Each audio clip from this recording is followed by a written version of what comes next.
من أنا من أنا من أنا لولاكم كيفما حبكم كيفما أهواكم من أنا من أنا من أنا لولاكم كيفما حبكم كيفما أهواكم من أنا من أنا من أنا لولاكم كيفما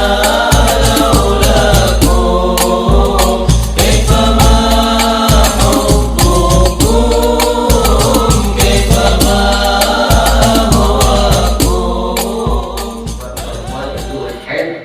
Perempuan itu umurnya 9 tahun.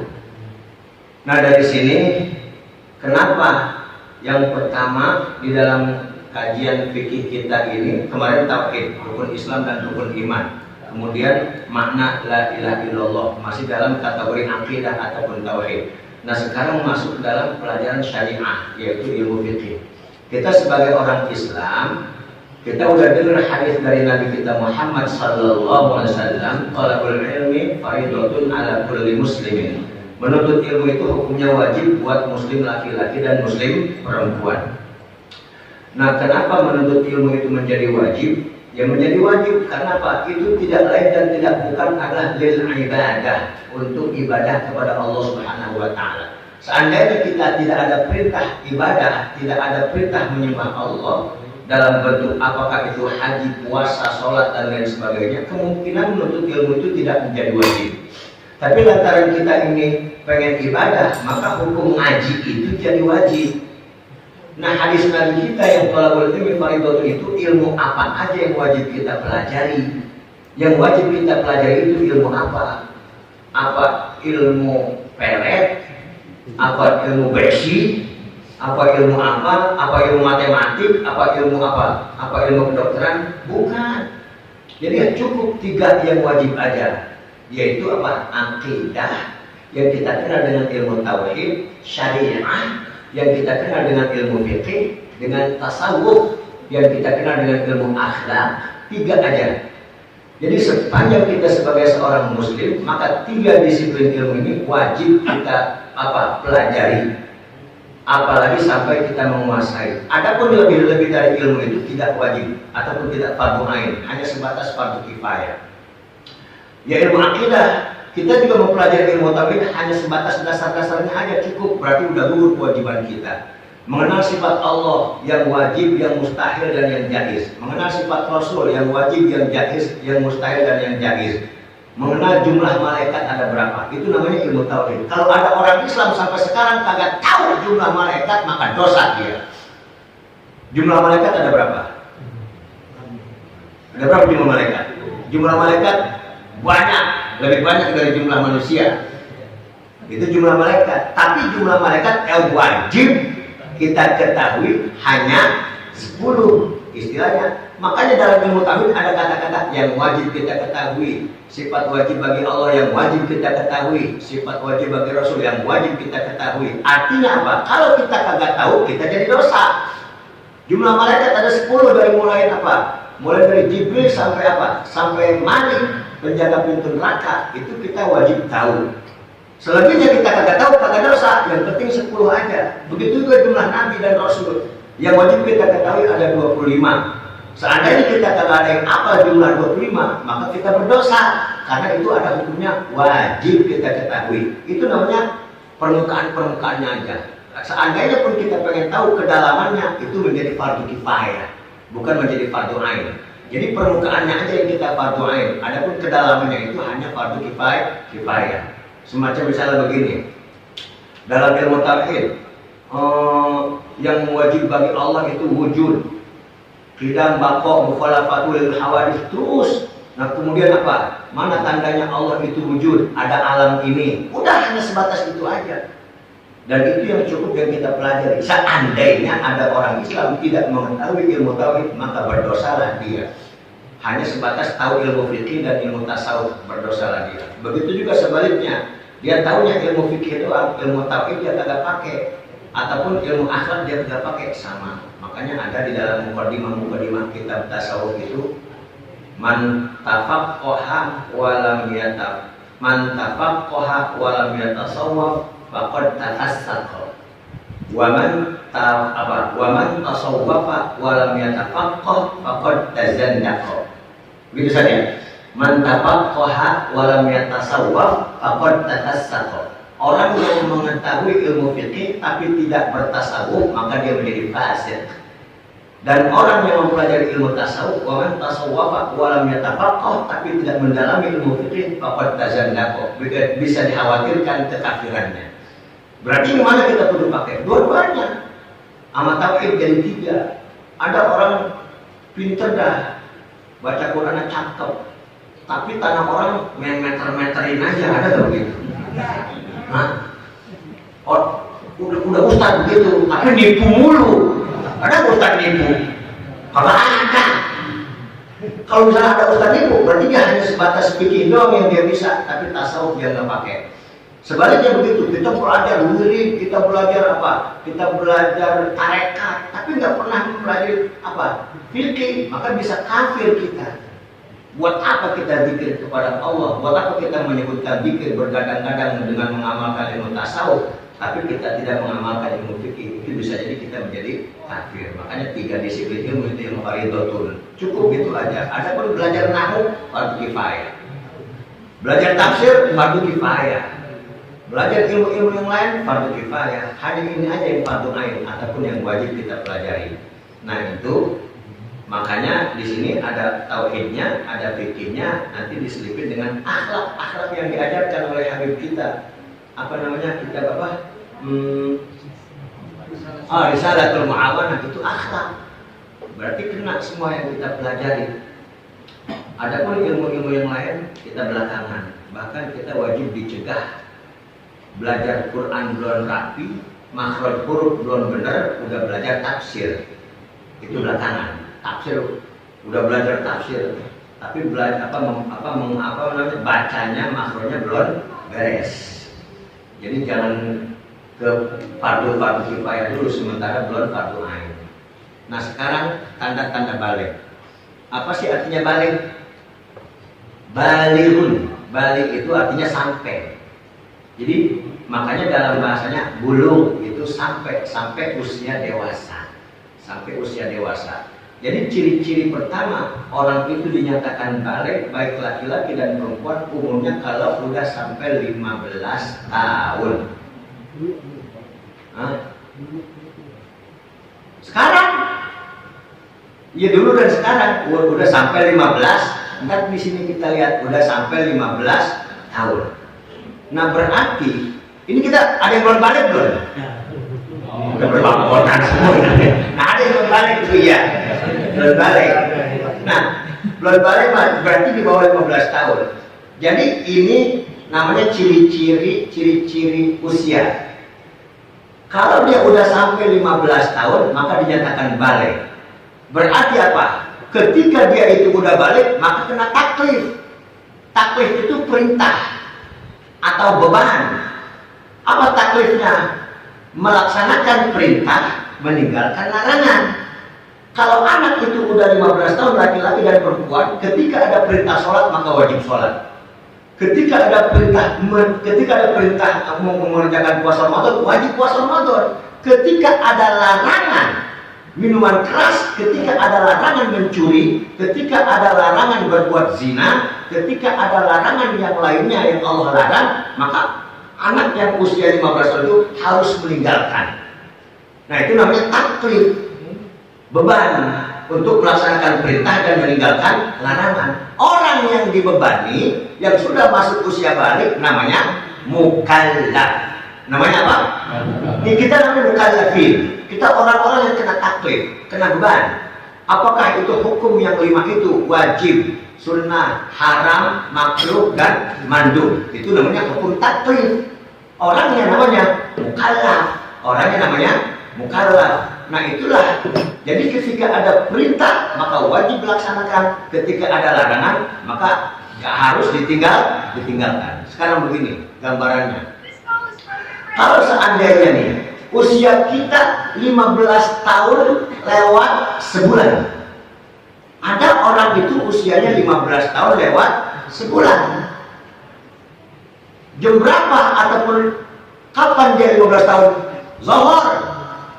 Zohor itu udah masuk usianya 15 tahun 1 bulan. Tapi dia kagak sembahyang zohor karena menganggap dirinya belum balik. Maka ketika dia masuk waktu asar, wajib sholat asar dan wajib mengqadha zohornya. Kenapa? Karena tadi waktu zohor itu usianya udah lewat 15 tahun. Tapi sebaliknya, ketika zohor baru umur 14 tahun lewat berapa? 11 bulan misalnya. 14 tahun lewat 11 bulan jalan. Belum genap 15 tahun masuk zohor, maka dia kagak kena hukum wajib melaksanakan sholat zohor. Kenapa? Karena belum balik. Ngerti nggak saya ngomong ini? Ini pada mengapa? Betul ya? Ngerti ya? Ini di luar kita ngomong masalah mimpi ataupun head, ya mimpi ataupun head. Ini usia. Jadi maksudnya kenapa di usia begini? Kalau ada perempuan umur 15 tahun belum head juga, atau misalnya 9 tahun dia belum head, 10 tahun belum head, 11 tahun belum head, terus sampai 15 tahun belum head, 16 tahun belum head, maka targetnya 15 tahun. Biar kata dia belum head, maka perempuan itu udah masuk usia balik. Biar kata belum head. Begitu juga laki-laki. Dia kalau udah umur 15 tahun, kagak open banget sama cewek. Ya kagak hidup banget sama perempuan misalnya. Tapi umurnya udah 15 tahun. Atau bahkan dia tidak pernah ihtilam. Ihtilam itu apa? Mimpi tanda kutip ya. Bukan mimpi di kuntilanak, bukan. Ini mimpi ya. Mimpi yang sampai mengeluarkan sperma. Itu namanya ihtilam. Jadi mimpi itu ada dua bahasa Arabnya. Ada ra'yun fil manam, ada ihtilam. Kalau ra'yun fil manam, mimpi biasa. Saya mimpi ketemu guru saya mimpi ketemu siapa, saya mimpi berangkat kemana. Itu namanya ra'yun fil manam, ngelihat waktu tidur. Ada lagi kalau mimpi hubungan badan sampai keluar sperma, itu namanya ihtilam. Makanya Nabi kita Muhammad SAW sepanjang hidupnya tidak pernah ihtilam. Apa qasidahnya? Lam yahtalim qattuha mutlaqan abada. Terus wa ma tata'aba aslan fi mada zamani. Nabi kita tidak pernah mimpi seperti itu sepanjang hidupnya. Wa ma tata'aba, dan Nabi kita enggak pernah angop fi mada zamani sepanjang hidupnya. Nabi kita enggak pernah angop. Mual. Kalau kita udah dikit-dikit muak asal subuh. Udah begitu sembahyang subuh muak. Pertanyaannya, sembahyang kita batal nggak? Batal. Kalau muak sampai keluar suara, batal di dalam sholat. Tapi kalau muak nggak sampai keluar suara, apalagi kita tahan, nggak batal. Itu bahasa muak, kata abad. Nabi nggak pernah muak, muak. Dan Nabi juga nggak pernah ihtilam, mimpi keluar sperma, nggak pernah. Fi madaz zaman, sepanjang zaman Nabi kita nggak pernah. Itu saking mulianya Nabi kita Muhammad. Nah, sekarang ada umur 15 tahun si laki-laki ataupun si perempuan nggak pernah mimpi begitu, nggak pernah. Umur 16 tahun nggak pernah mimpi begitu. Pertanyaannya, udah balik belum? Ada anak umur 16 tahun tapi belum mimpi begitu, balik belum? Balik. Gimana tak baliknya? Udah masuk 15 tahun begitu.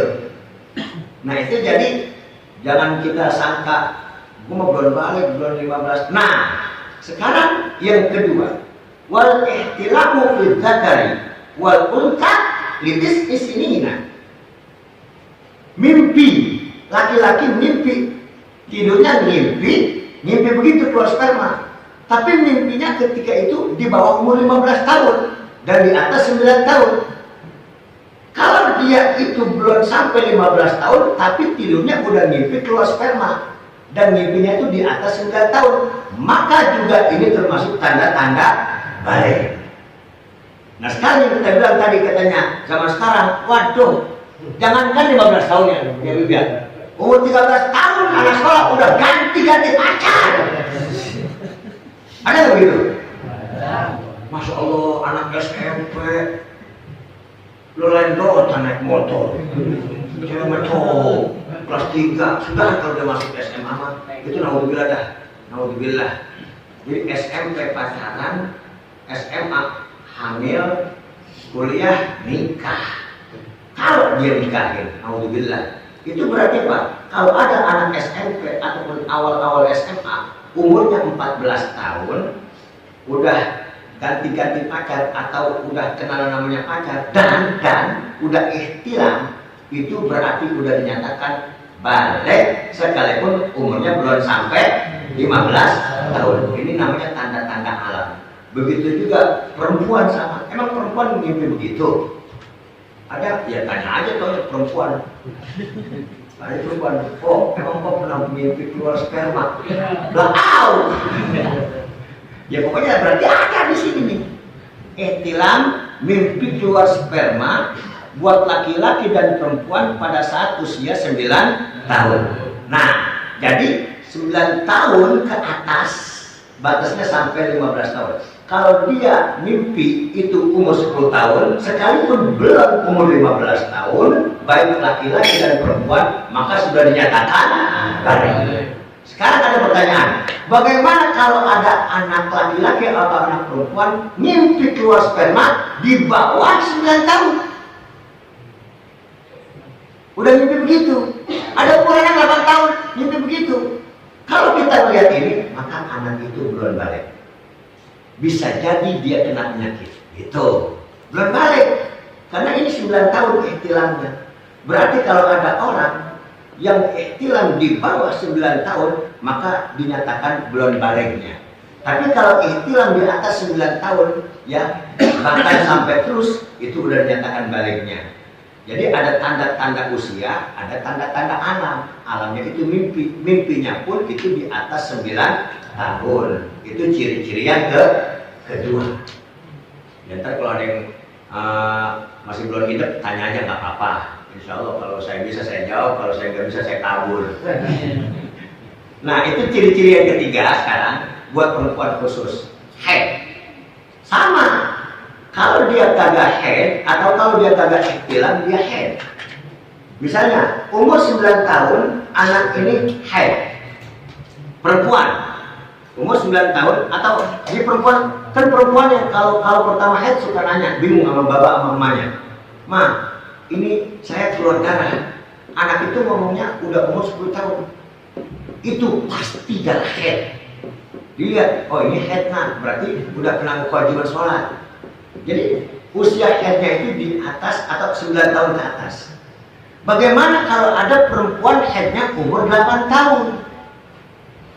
Kalau ada perempuan umur apa? Bukan haid maksudnya. Kalau ada perempuan di kemaluannya keluar darah dan di bawah umur 9 tahun, maka ini belum tentu darah haid namanya. Bisa jadi darah apa? Istihadah, darah penyakit. Ya itu namanya darah istihadah, darah penyakit. Atau di atas 8 tahun, kira-kira dikit lagi 9 tahun. Misalnya anak ini umur 8 tahun 10 bulan. 8 tahun 10 bulan. Di apa? Di kemaluannya keluar darah. Jangan langsung vonis haid dulu. Nah kalau begini, kudu ke dokter.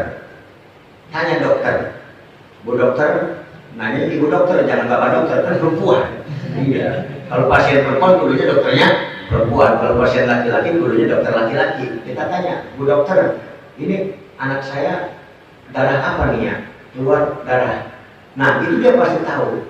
Ya, apalagi dokternya aman. Oh ini darah haid. Udah balik dia. Sekalipun di bawah umur berapa? 9 tahun. Nah itu tanda-tanda kebalikan, tanda-tanda balik. Jelas sampai sini? Jadi 15 tahun laki-laki dan perempuan sekalipun belum mimpi, sekalipun belum haid, kalau udah 15 tahun balik. Kemudian Kalau belum 15 tahun dia udah mimpi dan itu umurnya 9 tahun, laki-laki dan perempuan itu juga udah balik. Kalau buat perempuan umur 9 tahun dia udah keluar darah haid, berarti juga itu udah balik. Di bawah itu belum tentu menjadi tanda-tanda kebalikan buat laki-laki dan buat perempuan. Apa manfaatnya kita mempelajari tentang balik? Itu tadi perintah dan larangan. Bahkan sampai apa? Di dalam hadis Nabi kita begini, rufi'al qalamu an salatin. Catatan kebaikan dan catatan kejahatan yang milik Allah itu diangkat, artinya kagak ditulis dari 3 hal. Apa? Anin naimi hatta yastayqidha, orang tidur sampai dia bangun. Wa anil apa? Majnuni hatta yafiqa, orang gila sampai dia sadar. Wa anil sabiyi hatta yablugha, dari anak kecil sampai dia balik. Artinya kagak kena. Orang gila kagak kena taklif. Orang tidur kagak kena taklif. Anak kecil kagak kena taklif.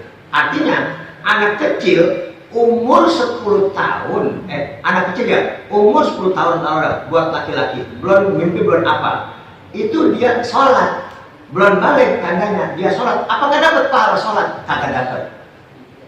Ketika dia melakukan perbuatan dosa, apakah dapat dosa apa namanya? Dosanya? Kagak dapat juga. Rufi'ah, diangkat. Orang tidur begitu juga. Ini misalnya begini.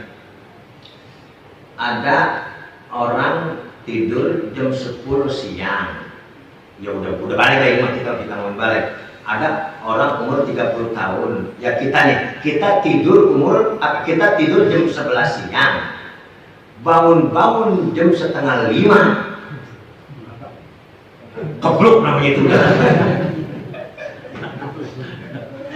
Itu jam 11, bangun 4:30. Nah, ada nggak sholat yang ditinggalin? Apa? Zuhur dan asar. Taruhlah zuhur ya. Asar masih ada 4:30. Nah, zuhur berarti. Nah, ketika dia tidur, ada nggak perintah untuk sholat buat dia? Kagak ada. Artinya apa? Dosa nggak dia ninggalin zuhur? Kagak dosa. Rupiah, kagak dosa. Kenapa? Karena dia tidurnya di bawah waktu zuhur. Cuman konsekuensinya ntar waktu asar dia wajib apa? Qadha. Lantaran tadi dia tinggalkan sholat zuhur ketiduran, maka dia wajib qadha zuhur. Setelah zuhur dia sembahyang asar, atau dia asar dulu baru zuhur, nggak apa-apa. Jadi ketika dia tidur itu kagak jadi dosa meninggalkan sholat. Sebaliknya, udah zuhur, udah azan zuhur, dia tidur, bangunnya jam 4 atau 4:30, kena dosa nggak dia? Kena dosa nggak? Kena. Kenapa? Tidurnya udah masuk waktu. Tidurnya udah masuk waktu. Kena dosa dia. Makanya kita nih bapak-bapak ada hukum makruh. Ada hukum makruh. Sholat isya tidur dulu. Dengan tujuan ngadepin tahajud ntar malam. Dia apa? Nonton TV dulu, dia apa udah lah isya, bentar isya sekalian tahajud kata dia. Ya udah, akhirnya dia tidur. Jam 8 dia tidur udah tanpa sholat isya. Bener, bangun jam 3. Bener, bangun jam 2. Dia sholat isya, habis sholat isya dia tahajud. Maka hukum sholat isyanya menjadi makruh. Kenapa? Tidurnya udah masuk waktu isya. Itu jangan dikerjain begitu. Sekalipun dia ngincer tahajudnya, maka tahajudnya tidak bernilai. Karena apa? Karena dia menunda waktu isya sampai dia tidur dulu. Nah itu hadirin rahimakumullah. Ya kenapa kita diajarin tentang hukum-hukum begitu? Qadha wajib. Kayak macam tadi perempuan udah umur 9 tahun head man, tapi dia sholatnya umur 10 tahun, maka dia wajib mengqadha dari mulai keluar darah head. Mulai wajib qadha dia dari umur 9 tahun atau dari keluar darah head. Berapa bulan dia tinggalin sholat setelah head? 9 bulan, maka dia wajib qadha 9 bulan. Gitu. Nah makanya kalau syarat-syarat wajib ibadah itu antara lain adalah Islam balik berakal. Islam balik berakal. Syarat wajib sholat Islam balik berakal. Lawannya ada orang kafir sholat Diterima nggak sholatnya sama Allah? Orang kafir, Fatihahnya cakep, Fatihahnya. Alhamdulillahirobbilalamin. Rukunnya tahu. Cakep sembahyangnya, lebih cakep dari dia dibanding kita. Sholat isya misalnya. Dapat nggak pahala orang kafir? Nggak dapat. Diterima nggak? Pahalanya nggak dapat, diterima juga kagak. Kenapa? Karena dia kafir.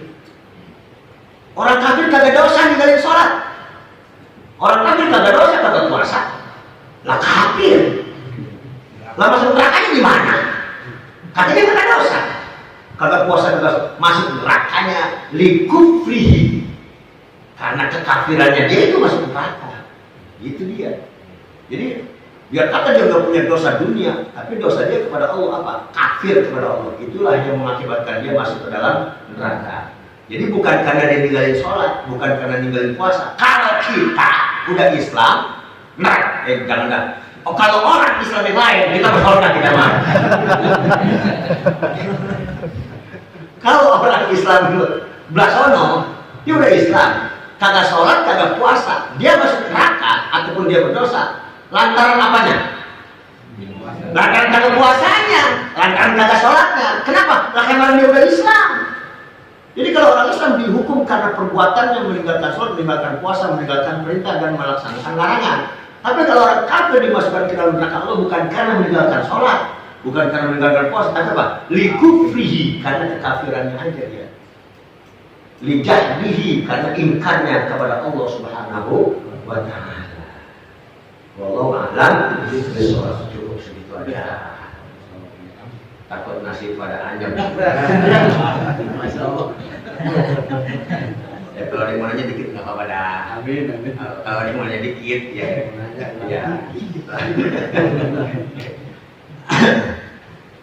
Ada pertanyaan?